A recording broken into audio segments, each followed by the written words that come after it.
Good evening, guys. Hello. Welcome to Willingness Wednesday. I am your coach, BVon Squires, and today we are sponsored by Spirit Source Connection.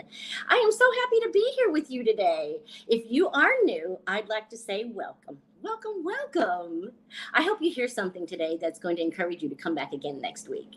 If you are returning, oh my goodness, thank you so much. I could not do this without your love and support. Thank you so much for joining me again today. Okay, so you guys know I like to talk about things that they don't teach you in school and you probably won't hear about in normal dinner conversations, but you come here to learn those things that are so essential to having a well-rounded life, right? So that we don't grow just up, we also grow out, right? That's what it's all about. So today we are talking about emotional intelligence. Now, I know some of you probably don't know what that's all about. What is that, Coach B? Well, let me tell you. Now, the IQ is what most people think is what gets them to the top. That's what gets them the wonderful jobs. That's what gets them the corner office. That's what gets them where they want to be in life. But, however, I need to say emotional intelligence is the part that you really need because life is all about relationships, right? And so, even if you get the interview, you have to be able to convey yourself in a way that shows you have emotional intelligence. Okay, so happy, sad, frustrated, angry, enthusiastic, sad, hopeful. These are emotions. These are emotions. And even the good emotions, right, can get in the way sometimes. So, what I mean by that is if you are not able to identify your emotions, then chances are you're going to be enslaved by them. And what I mean by that is have you ever woken up and, just not in a great mood and you go through the day wishing so hard you could just shake it, but you don't know what it is you're feeling? I just feel some kind of way. Have you ever heard anyone say that? It makes me feel some kind of way. I understand that. I understand the some kind of way because I have emotional intelligence. And what emotional intelligence allows us to do is it allows us to have conversations and interact with people, right? And we not only listen to the words they are saying, but we're also able to communicate with people by the nonverbals. Yes. Now, remember, this is for people who are effective, who want to become highly effective, right? This is not for the average person. Emotional intelligence will challenge you, number one, to be aware of your mood. Not only to be aware of your mood, but to actually think about that mood and how it's affecting you and how it may have an effect on others. Most people aren't willing to give it that much thought. But I'm telling you, those are the ordinary mediocre people. People who want to succeed in life give emotional intelligence a lot of consideration and they work diligently on building their emotional intelligence skills. Now, there are 5 components to emotional intelligence. And so over the next few weeks, we're going to talk about each one of those 5 components. First of all, we have self-awareness, right? Then we have managing your emotions. Then we have empathy, right? Which was one of those habits that we talked about. Habit number 5 from Stephen Covey. And then we have handling your relationships, right? These are all components of emotional intelligence, and we're going to talk about each one of these. And then at the end of this series, I'm going to give you 10 ways that you can boost your emotional intelligence, that you can build upon the emotional intelligence that you may already have, because intelligent people want to know more, they want to grow, right? So, what I want to help you to understand today is that the self awareness piece is the fundamental part of emotional intelligence. What I mean by that is fundamental is the foundation. We're talking about foundational work. Anything that you embark on is you have to have a foundation for it. And so self awareness is the foundation for emotional intelligence. It's going to help you not only understand your emotions, but it's also going to help you to recognize the feelings that you're actually feeling. Now, a lot of people think that, feelings are no big deal. Just compartmentalize them, right? That's another word for stuffing them, right? We don't want to stuff our feelings. No. I don't know if you're aware of this, but this is something that I've become aware over the years. Now, Louisa Hay has a book, and it's called You Can Heal Your Life. And in that book, she talks about how when we stuff our emotions and when we stuff our feelings, which are energy, right, they can get locked in and present as physical pain. I know, right? I was really remarkably surprised to learn that my emotions, when I tuck them in little places, I'll deal with it later, and then later never comes. That energy or that feeling and emotion that you tucked away can present itself as knee pain. It can present itself as pain in the shoulder. Ugh, what did I do to my shoulder? You haven't had an injury. You haven't done anything to your shoulder. That's an emotion that you have tucked away, that you've probably forgot about, okay? Because who wants to deal with painful emotions? No one. But I have to explain to you that the painful feelings and emotions have to have their day in the light. They have to be exposed to the light so that you can work through them, so that you can find out exactly why you have that emotion and exactly how it's affecting you and your relationships. So we're going to talk more about that, okay? So what I want you to know is that once you're able to handle your feelings and your emotions, when you're able to feel them, right, without judging them. I don't know about you, but sometimes before I became aware of all of this information, I used to judge myself. I used to judge my thoughts. I used to judge my feelings. Oh, you shouldn't be thinking about that. Oh, wait. A good Christian woman shouldn't be thinking about that. You shouldn't be feeling like that. Girl, you better repent. I used to give myself the blues about my feelings and emotions. I used to judge myself to the point where I had self-rejection. Yeah, I had self-rejection because I was judging my feelings and emotions. But the more I became aware of emotional intelligence and aware of, you know what? There are enough people out there judging me. There are enough people out there judging you. You don't need to be one of those people, right? So we want to accept ourselves as much as possible. So self-acceptance and self-awareness kind of go hand in hand. And when I'm able to be aware of my feelings, aware of how I'm judging myself, then I can do something about it. Okay, so I want you to understand that there is a place in your mind, and it's called the neocortex, right? The neocortex is the part of your mind that allows you to use your conscious mind instead of your subconscious mind, right? The neocortex part of your brain, which is the left part of your brain, has a resistance to the amygdala. Such big words, coach. The amygdala is the right side of your brain.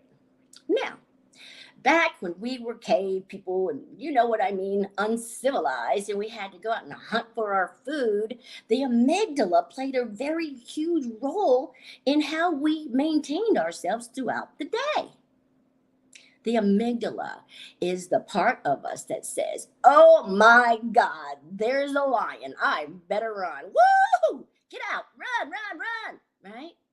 The amygdala is also the part of your brain that says, I'm hungry. I better go chase me down some food. Run, run, run, run, run, run.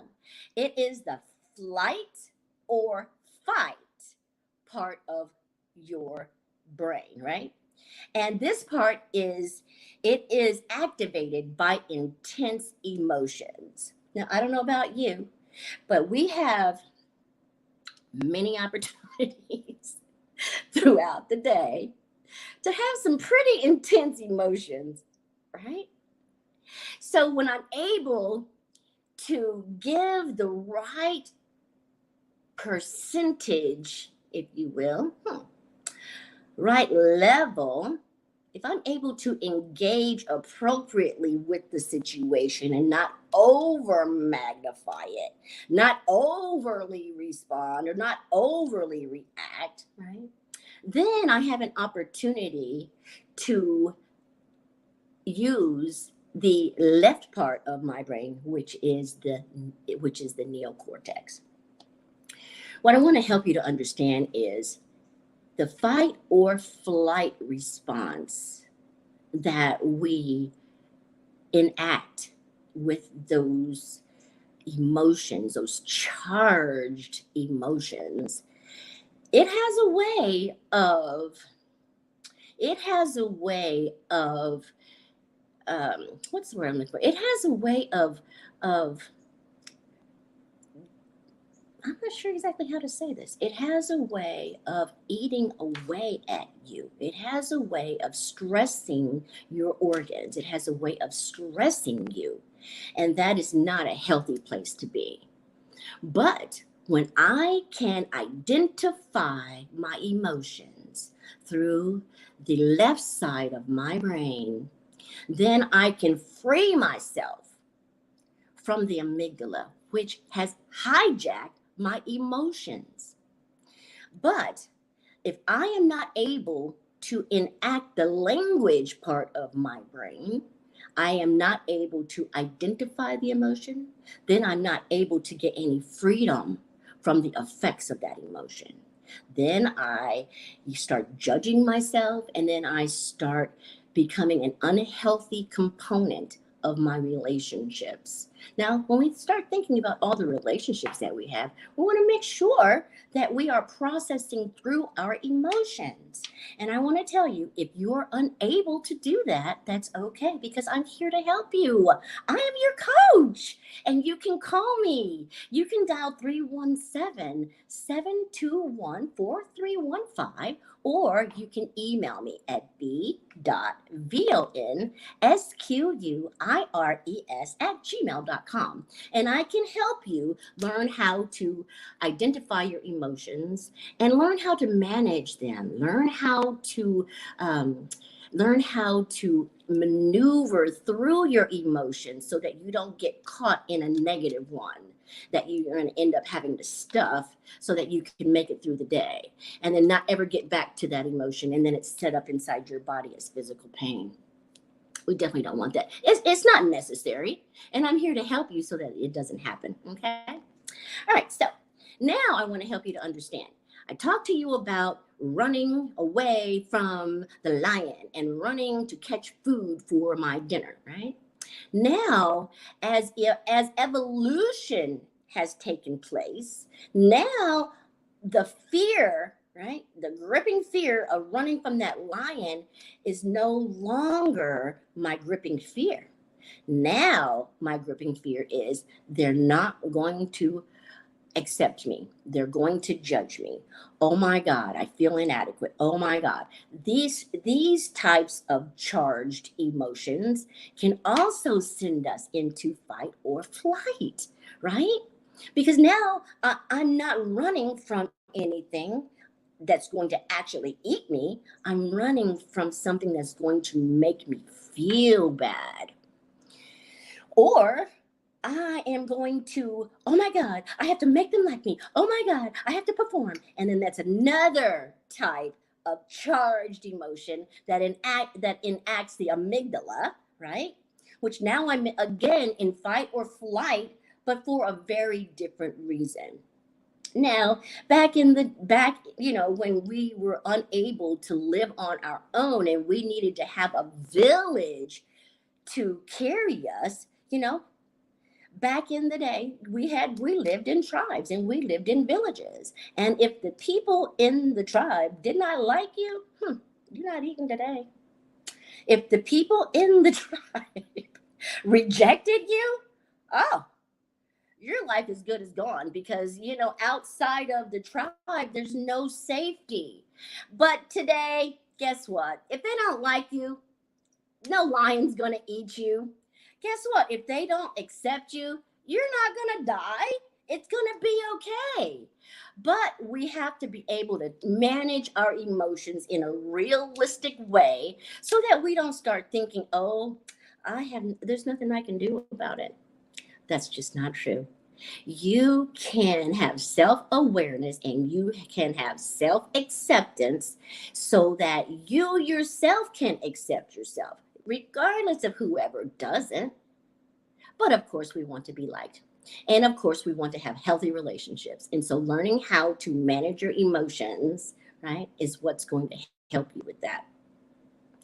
All right. So, I want to help you to understand now that when you're able to rise above your experiences, right, instead of becoming totally immersed in them, that's called metacognition. Metacognition means that I can, number one, I can identify my emotions. I can think about which emotions I'm feeling, right? I can maneuver through my emotions and not have them take charge of me. Oh my gosh, can you imagine what freedom that is today? The way I live my life, I wake up in the morning and I am so grateful to be alive. That's the first thing. And then I set my intentions for the day. I tell myself, I am not going to take anything personal today. Anything that happens around me, it's not happening to me. I might be affected by it, but I get to choose how I am affected by it, right? If I don't like the way I'm being affected by it, I get to choose another emotion by thinking a different thought. By changing my paradigm, by changing the way I'm looking at the situation, it gives me an opportunity to choose a different way of feeling. And it is so amazing. And I can teach you how to do that. I can help you learn how not to be a slave to your emotions. I don't know about you, but growing up, I used to suffer from emotional dysregulation, right? I wasn't able to regulate my emotions. I was a slave to my emotions. I had very rocky relationships because I was so unhealthy. I had no way of regulating my emotions. And so the amygdala had me hijacked. And for years, I'm talking for years, was so dissatisfied with my relationships, so dissatisfied with the fact that I harmed people because I didn't know how to manage my emotions. And so when I was angry, I became angry. When I was frustrated, I became frustration. But not today. Today, I have the ability to feel emotions in the right sense of the experience. I don't have to worry today that I'm going to harm someone through my emotions. But if I do, because no one's perfect, no one lives their life 100% of the time in a perfect state of mind. We all fall short. And that's how we learn what we need to work on. But in the event that someone is harmed along the way, it's okay to say, I'm sorry. It's okay to say, hey, I just wasn't myself. I apologize. And I'll do my best so that it doesn't happen again. And that's okay. That's just okay. So, what I want to help you to understand here is that if you will take the time, 10, 15 minutes a day, you can start with 5. You can start with 5 minutes, okay? I'll let you start with 5. If you can sit still for 5 minutes and use your mind, right? Quiet that mind and think inside, I want to feel happy. Then I can think about something that makes me happy. If I could take 5 minutes to sit and meditate mindfully, and when I say mindfully, I mean in the moment with my conscious mind, not my subconscious mind. If I can take 5 minutes with my conscious mind and quiet that mind, listen to my breathing. Breathing in, pause. Breathing out, right? Breathing in, pause. Breathing out. What this does is it strengthens the neocortex on the left side of your brain, right? It strengthens it so that it can withstand the forces of the amygdala. It actually strengthens the circuitry in your mind so that it has the ability to inhibit the amygdala from hijacking your emotions. You should try it. You should try it. And then you should come back and tell me how well it worked. Okay, guys. I hope that I have done a great job explaining to you what emotional intelligence is. And the first component is self-awareness. Now, as we continue to move on, we're also going to talk about those other 4 components. And remember, at the end of this series, I'm going to give you 10 ways that you can build upon your emotional intelligence. All right, guys, that's going to do it for me today. I am so happy that I was able to come on and bring this information to you. I tell you what, if you take this seriously, it's going to revolutionize your life. If you take the time to look at your emotions and do the work, because it takes work, you know what I mean? At the end of the day, you can write down, okay, identify how many feelings you had today. Ooh, I like that, coach. Yes, I think that's a great exercise. At the end of the day, write down at least 5 emotions that you were able to identify during the day. And of course, if you can only do 1 or 2, that's okay. You'll get better at that. You'll get better at identifying your emotions. And if you need my help, I'm here to help you. All right, guys, I am going to pray for you. I am going to ask God to continue to bless you real good. I know that you are going to have a phenomenal rest of the week. And I know that next week, you're going to come back. You're going to come back so that I can tell you more about emotional intelligence because you want to be highly effective. I know that about you. Okay, so if I said something that resonated with you, please like, share, and subscribe. I would love for your friends to get involved with this series. So share this with them so they can join me and you here next week, the same time, 7:15 p.m. on Willingness Wednesday. All right, guys, thank you so much for joining me here. Have a wonderful, wonderful, beautiful, beautiful Willingness Wednesday. Love ya. Bye-bye.